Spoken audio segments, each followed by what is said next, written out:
Ang Mount Apo ay matatagpuan sa Mindanao Region sa pagitan ng mga lalawigan ng Davao del Sur at Cotabato.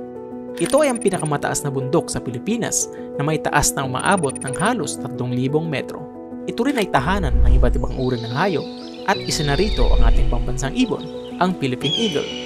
Itinuturing ang Mount Apo na isang potentially active stratovolcano at isang dormant o natutulog na bulkan dahil wala pa itong naitalang makasaysayang pagsabog sa lumipas na maraming taon.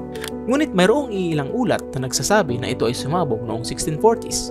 At ayon sa isang grupo ng mga volcanologists at researcher na nakapokus sa pag-aaral ng bulkan sa mundo, ang Smithsonian Institution Global Volcanism Program, sinasabi nila na ang pagsabog na naganap noong 1640s ay maling naiugnay sa Mount Apo at ito ay galing sa Mount Parker o Mount Malibinggoy na matatagpuan din sa Mindanao na nakumpirmang sumabog noong 1641.